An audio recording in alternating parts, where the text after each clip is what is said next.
ships that they'd captured. He just thought it was polite to do that. I feel like we've really breezed past the fact that this whole show has turned into like a posh white version of Slumdog Millionaire.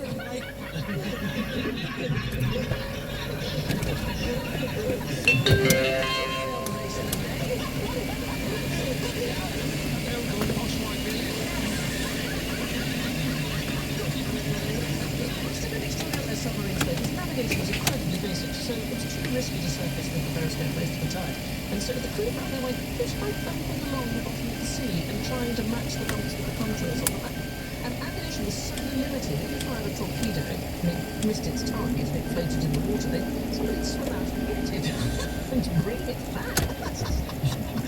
They baked bread daily in an electric oven, which they did not have enough electricity to both power the oven and to run at full speed. So you either had to choose between bread or speed. Oh, bread! I know. Horses were actually transported on submarines in the same year, didn't I they? bet they love that. They were taken from Britain to the Battle of Gallipoli in the Dardanelles, 10 horses at a time in a submarine. Wow. There were 16 days to get there. They stopped for a couple of hours in Malta so the horses could stretch their legs. Wow. Yeah. This is not the only time that the Navy and the cavalry have fought each other. So the Battle of Texel took place just off Texel Island, north of Amsterdam. 1795, French and Dutch were at war, and it was winter. And when the Dutch invasion fleets, with about 14 ships, when they dropped anchor in a strait just off this port of Den Helder, the water froze and trapped them in place. And the French cavalry got wind of this, and they approached overnight. And they put cloth on the horses' hooves so that no noise was made as they approached over the ice. And the Dutch woke up to find themselves surrounded on the frozen ice by the cavalry. And they surrendered immediately. What do you think would happen if two submarines battled each other underwater? Is it like battleship? No, What do you think they're both at? They're going D3.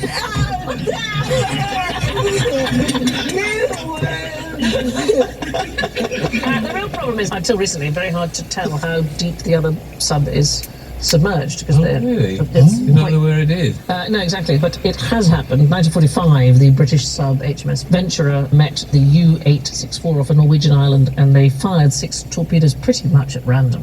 And unfortunately, the German sub dived to get out of the way and accidentally went into one of the torpedoes. Although, can I just say, the Germans had the right idea. Not all their U-boats were engaged in deadly activities. They had the submarine U-1231, and it was a North Atlantic travelling off licence. It used to go around and The deliver party boat? Yes, it delivered booze to the other U-boats. It's time to enter the horrible hall of mirrors that is general ignorance. Fingers on buzzers, please. Which country are ponchos from?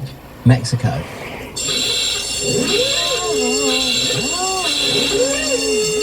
Should we go through other countries? Let's do lots of countries. Central and South America? Bolivia? Bolivia, no. Portugal. No. England? England, I wanted to be England. I wanted to be England. Denmark? No. Is correct.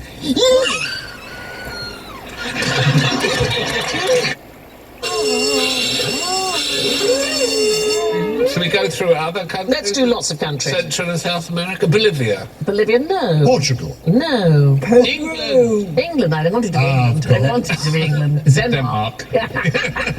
No. Give us a- What did you say then? Peru. Is correct.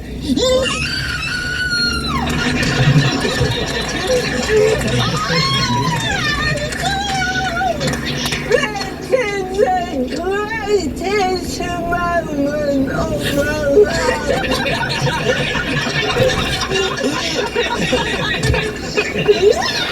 You knew that, right? Wasn't it? Yes. Yeah. Any follow-up questions about how you knew it? It's not all about me.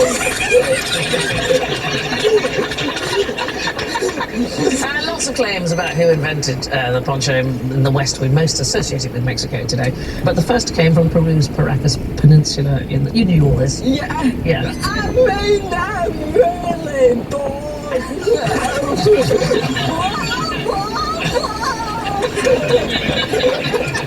So the oldest recorded poncho is about 2,500 years old. Initially for nobility and embroidered with shamanic If they figures. recorded, I mean, in what? Well, it's very difficult to find fabric in archaeology. There's a problem with women's craft generally in history that a lot of those things just perish and disappear. The ones that we know about, the oldest recorded ponchos, they come from preserved mummy bundles of Bacchus. And the bundle would be multiple layers of highly embroidered fabric and textiles. I mean, it could be as much as 5 foot high and 7 foot across. Frustratingly, I've just remembered a story from my travels. No one cares. I care, Nish. This is why your chat show is never going to take off. Most famous poncho in the world?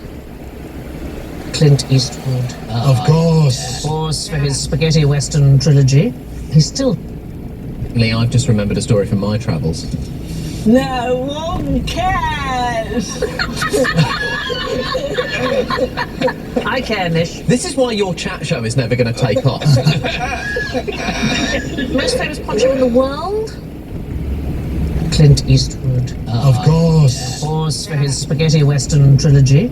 He still has it. He's had it for 55 years and never washed it. That's... And what about the poncho? Hey. It's about 100 years old, I think. He's still working there, isn't Still he? carry on. Yes, I know. Just like Alan. Right. Now, what's the highest British mountain? Oh, See, it's not going to be the one we think it is. What do you think it is? I think it's Ben Nevis. Then it's not going to be there. Is it Richard Osman? it's Richard Osman standing on Ben Nevis. What country do you speak of? So I said British mountain, but I did not say inside Britain. No. Very good. Yes, British Overseas Territory. So, The British Overseas Territory of South Georgia has Mount Paget, which is 2,935 metres above sea level, so twice the height of Ben Nevis. The British Antarctic Territory contains Mount Hope, 3,239 metres. Bit of a vexed question as to whether or not it's British, because there's only 4 other countries which recognise it as such. It's certainly the highest mountain that Britain claims to own. Sure. Mount Hope got a boost in 2017. They remeasured it. You know how children keep growing? Yeah, Mount Hope. They found that it was 377 metres taller than they thought. Oh, did they stand the mountain against the fridge in the kitchen? Yes. No, to be fair, 1936 when they first measured it, they used dog sleds and simple tools. In 2017, they used satellites. So I think it's fair. It's fair enough. Even excluding the mountains in the British Antarctic Territory, there are so many higher peaks in South Georgia and St Helena that Ben Nevis doesn't even make the top 10 British mountains. Sucks to be you, Ben Nevis. But here's the thing, Ben Nevis, right, so there's some volunteers, 2006, they're picking litter off the slopes of Ben Nevis, and they suddenly came across a church organ. Okay? Yeah, quite near the summit. It was entirely by itself. This is obviously, I think, obviously. I love it. We're so gullible. We were like, whoa, that's massive! There was a local Highland Games athlete called Kenny Campbell, and he said he carried it up the mountain for charity in 1971. It took him 4 days. When he got there, he played Scotland the Brave, and then he couldn't be asked to bring it back down again. well, someone else could go and get it. I'm not bringing that down again. Now, where's the biggest fire in the solar system? Yes, darling. Is it the sun?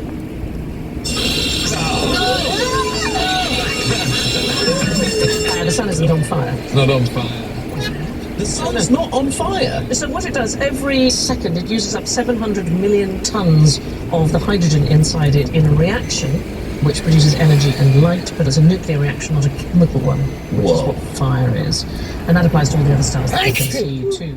That's a lot of hydrogen. It's a lot of Worried hydrogen. about the amount of hydrogen. It used to be that oxygen levels were higher on Earth than the 21% that they are today, and it's a good thing that it's not higher, because if it was 25%, for example, then even wet plants could burn.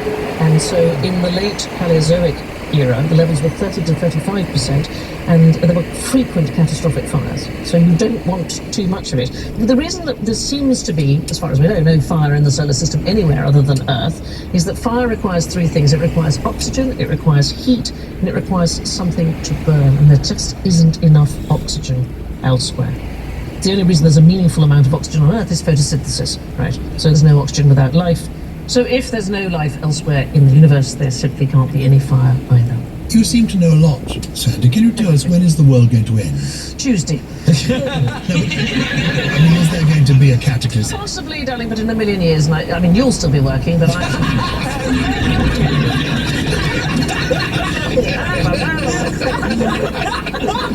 Which brings us to the scores. Scavenging for scraps. In last place with -16. It's Nish. Boo. -16.